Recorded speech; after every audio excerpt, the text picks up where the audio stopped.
Assalamualaikum warahmatullahi wabarakatuh.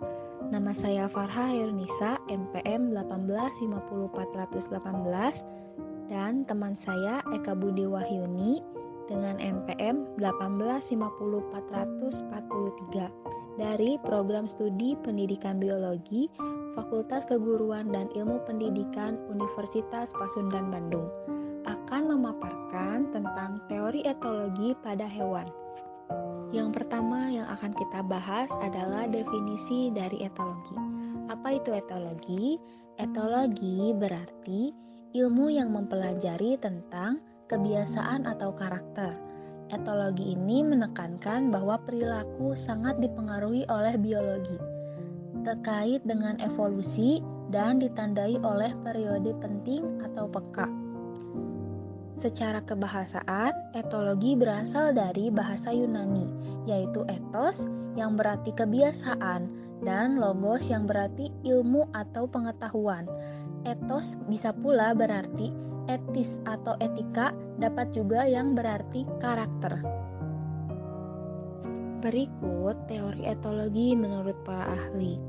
Di antaranya, teori seleksi alam Darwin tahun 1859. Selanjutnya, teori etologi modern Konrad Lorenz tahun 1903 sampai 1989. Selanjutnya ada teori Hinde tahun 1992 dan Rosenweig tahun 2000. Selanjutnya ada teori kelekatan John Bowley tahun 1969 sampai tahun 1989, dan yang terakhir teori Nicholas Steenbergen Den Haag tahun 1907 sampai tahun 1988. Teori seleksi alam Darwin tahun 1859. Menurut Darwin, tidak ada sifat baru yang perlu dimiliki semasa hidup individu. Pada dasarnya, teori Darwin ini berjalan sebagai berikut. Di antara anggota-anggota sebuah spesies, terdapat variasi yang tak terhitung jumlahnya. Dan di antara anggota yang bermacam-macam itu, hanya kelompok tertentu yang berhasil untuk bertahan hidup dan bisa menghasilkan keturunannya. Dengan demikian, terdapat perjuangan untuk bertahan hidup, di mana anggota terbaik sebuah spesies dapat hidup cukup panjang untuk meneruskan sifat unggul mereka kepada generasi berikutnya. Terhadap jumlah generasi yang tak terhitung jumlahnya itu, alam kemudian memilih siapa yang bisa beradaptasi paling dengan lingkungan mereka. Teori ini dianggap sebagai komponen integral dari biologi atau ilmu hayat. Darwin juga merupakan ilmuwan pertama yang memberikan perhatian pada perkembangan melalui observasi yang hati-hati terhadap bayi. Di samping itu, Darwin membahas tentang keadaan emosional pada bayi. Menurutnya, sangat sulit untuk mengetahui seberapa dini bayi dapat menunjukkan dirinya sedang marah. Ia mengatakan bahwa bayi yang berumur 8 hari akan mengerutkan kening di sekitar matanya sebelum ia menangis. Hal ini bisa menandakan bahwa bayi tersebut merasakan menderita atau sulit, tapi bukan marah. Selanjutnya yang akan dibahas adalah teori etologi modern Konrad Lorenz tahun 1903 sampai 1989. Menurutnya, etologi menekankan bahwa perilaku sangat dipengaruhi oleh biologi terkait dengan evolusi dan ditandai oleh periode penting atau peka. Para etologis adalah para pengamat perilaku yang mereka teliti. Mereka yakin bahwa laboratorium bukanlah setting yang baik untuk mengamati perilaku. Mereka mengamati perilaku secara teliti di dalam lingkungan alamiah, seperti di rumah, taman bermain, tetangga, sekolah, rumah sakit, dan lain-lain. Pendekatan metodologis teori etologis merupakan pendekatan yang memahami tingkah laku dengan setting yang alamiah. Langkah-langkahnya yaitu mengetahui informasi tentang spesies tersebut sebanyak mungkin, mengamati tingkah laku khasnya, serta membandingkan dengan tingkah laku spesies lain. Lorenz mempelajari pada perilaku yang awalnya dianggap telah terprogram dalam gen burung. Pengamatannya mengenai seekor anak angsa yang baru lahir, sepertinya dilahirkan dengan insting untuk mengikuti ibunya. Pengamatan menunjukkan bahwa anak angsa tersebut langsung mengikuti induknya setelah menetas. Lawrence menyebut ini proses imprinting atau pembelajaran yang cepat dan alami, periode kritis yang terbatas yang menghasilkan kelekatan pada benda bergerak pertama yang terlihat. Selanjutnya, teori Hinde tahun 1992 dan Rosenzweig tahun 2000. Teori etologi dari perkembangan memandang bahwa perilaku sangat dipengaruhi oleh biologi dan evolusi. Teori etologi merupakan sebuah studi mengenai tingkah laku, khususnya tingkah laku hewan. Teori ini juga menekankan bahwa kepekaan kita terhadap jenis pengalaman yang beragam berubah sepanjang kehidupan. Ada periode kritis atau sensitif bagi beberapa pengalaman. Jika kita gagal mendapat pengalaman selama periode tersebut, teori etologi menyatakan bahwa perkembangan kita tidak mungkin dapat optimal. Penamaan atau imprinting dalam periode penting, masa kritis merupakan konsep kunci. Teori ini ditegakkan berdasarkan penelitian yang cermat terhadap perilaku dalam keadaan yang nyata. Selanjutnya, teori kelekatan John Bowlby. Pada tahun 1969 sampai 1989, menurutnya etologi adalah suatu studi ilmiah pada perilaku binatang yang dianggap sebagai cabang zoologi. Kelekatan pada pengasuh selama 1 tahun pertama memiliki konsekuensi penting sepanjang hidup. Dalam pandangannya, jika kelekatan ini positif dan aman, seseorang mempunyai dasar untuk berkembang menjadi individu yang kompeten, yang memiliki hubungan sosial positif, dan menjadi matang secara emosional. Namun, jika hubungan kelekatan negatif dan tidak aman, menurut Bowlby, saat si anak tumbuh, ia akan mungkin menghadapi kesulitan dalam hubungan sosial serta dalam menangani emosi. Teori etologi diartikan sebagai ilmu yang bermula dari tingkah laku hewan. Tokoh yang menganut paham etologi adalah seorang naturalis yang mempelajari hewan di lingkungan alami, bukan di laboratorium.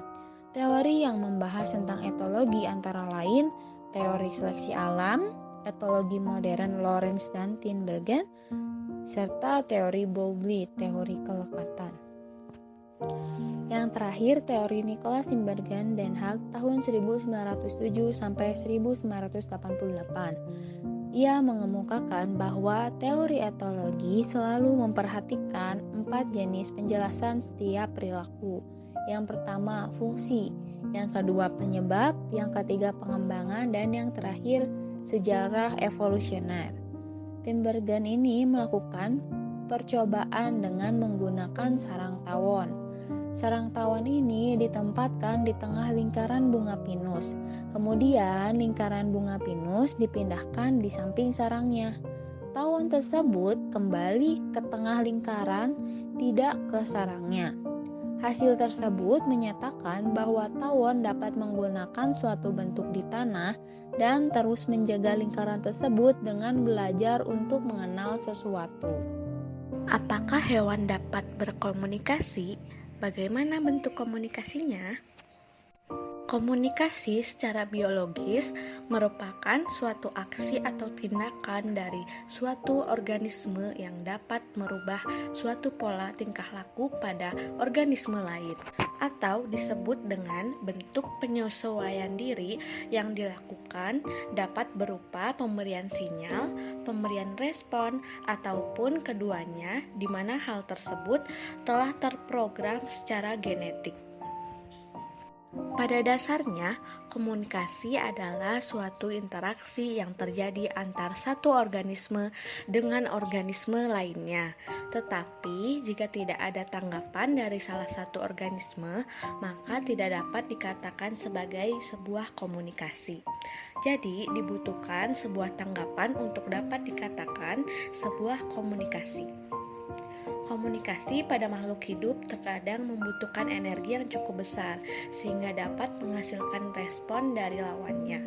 Dan setiap organisme memiliki cara yang unik serta berbeda-beda untuk berkomunikasi sesuai dengan jenisnya. Jika manusia berkomunikasi dapat menggunakan bahasa dengan kata-kata yang dirangkai menjadi sebuah kalimat berupa suara-suara seperti menggaum ataupun menggonggong, sengatan listrik, dan juga gerakan-gerakan lain yang berbeda-beda. Lalu, bagaimanakah cara lebah berkomunikasi dengan lebah lainnya? Bagaimana pula cara menjelaskan kepada lebah-lebah yang lain tentang jenis bunga ataupun madu yang ia temukan? Lebah berkomunikasi dengan menggunakan dua cara, yaitu mencium bau atau aroma serta tarian lebah. Alat utama lebah dalam berkomunikasi yaitu bahasa. Yang dipakai oleh seekor lebah adalah nalurinya. Seekor lebah mengetahui bahasa itu tanpa belajar sama sekali atau diajari terlebih dahulu, karena setiap lebah pekerja yang sudah mencapai tingkat usia tertentu pasti memahami bahasa ini secara otomatis. Bahasa lebah merupakan bahasa yang terbentuk dari bau dan juga tarian. Tarian lebah pertama kali dicatat oleh Aristoteles pada sekitar 330 sebelum Masehi. Kemudian dilakukan penelitian oleh Carl von Frisch pada tahun 1973 yang telah berkontribusi selama beberapa dekade tentang bagaimana lebah madu berkomunikasi. Tarian yang dilakukan lebah madu berfungsi sebagai informasi penting tentang sumber makanan ataupun pertukaran makanan serta menggunakan isyarat bau. Jika seekor lebah menemukan air madu atau tepung sari bunga, maka segeralah lebah tersebut pulang ke sarangnya. Kemudian memulai menari di depan kawanan lebah yang ada di sarangnya. Lebah itu terbang menari-nari sambil membuat lingkaran-lingkaran kecil.